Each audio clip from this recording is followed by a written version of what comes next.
வணக்கம் நண்பர்களே. இலங்கையில் கடந்த வாரம் முதல் கடும் கனமழையால் மிகப்பெரிய பாதிப்புகளை சந்தித்துள்ளது. இந்த வானிலை பேரழிவு குறைந்தது 56 பேர் உயிரிழந்தனர், மேலும் 21 பேர் காணாமல் போயுள்ளனர் என்று தகவல்கள் வெளியாகி இருக்கின்றன. இந்த பேரழிவின் மிக மோசமான தாக்கு பதுல்லா மாவட்டத்தில் ஏற்பட்டது. தேயிலை வளர்ப்புக்கு பிரபலமான இப்பகுதியில் ஒரே இரவில் ஏற்பட்ட நிலச்சரிவு வீடுகள் மீது சரிந்து விழுந்ததில் 21 பேர் உயிரிழந்ததாக பேரிடர் மேலாண்மை மையம் தெரிவித்துள்ளது.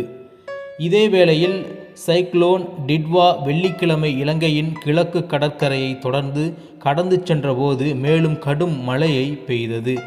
சமூக ஊடகங்களில் பரவும் வீடியோக்களில் வீடுகள் வெள்ள நீரில் அடித்துச் செல்வது போன்று ஊர்களில் வழியே நீர் மையல் போன்றும் பாய்வது போன்றும் அதிர்ச்சிகரமான காட்சிகள் தெரிகின்றன.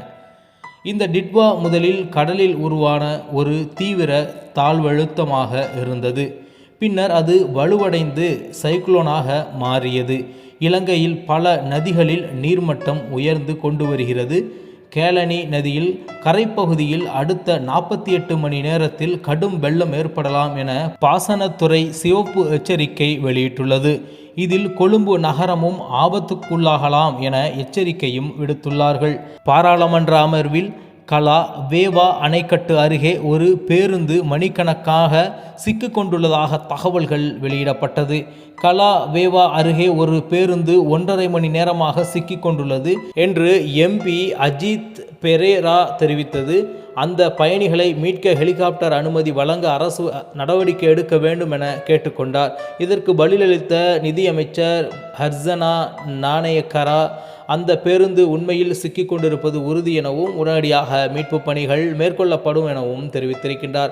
அனுராதபுரத்தில் இருந்து ஹெலிகாப்டரில் 3 முறை பறக்கவிடப்பட்டது. பலர் அதில் காப்பாற்றப்பட்டனர். ஒரு தென்னை மரத்தின் மேல் இரவு முழுவதும் தங்கியிருந்த ஒருவரை ஹெலிகாப்டர் மேலிருந்து கயிறு இறக்கி மீட்ட சம்பவம் இலங்கை முழுவதும் பேசப்படுகின்றது. இலங்கையின் சில பகுதிகளில் வெள்ளிக்கிழமை மட்டும் 200 மில்லிமீட்டருக்கு மேல் மழை பெய்யும் என வானிலை மையம் எச்சரித்திருந்தது. இதனையடுத்து பல முக்கியமான சாலைகள் மூடப்பட்டன. பெரும்பாலான ரயில் சேவைகள் ரத்து செய்யப்பட்டன. A-லெவல் தேர்வு தற்காலிகமாக ஒத்திவைக்கப்பட்டன.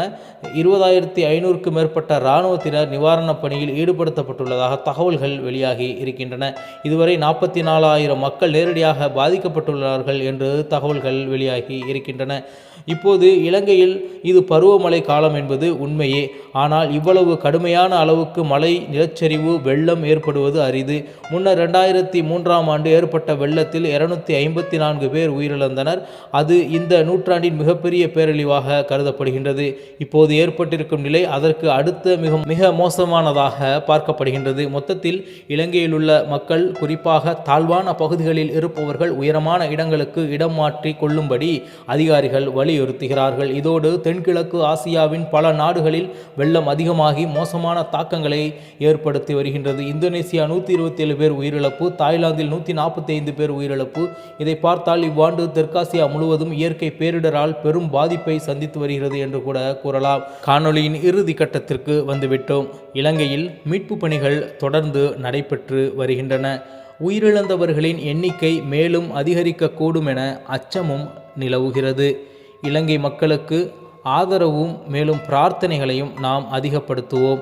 இந்த செய்தியை பகிர்ந்து விழிப்புணர்வு ஏற்படுத்துங்கள். மேலும் இதுபோன்ற காணொளிகளில் உங்களை சந்திக்கின்றேன். அதுவரை உங்களிடமிருந்து விடைபெறுவது உங்கள் தமிழா செய்திகள். நன்றி, வணக்கம்.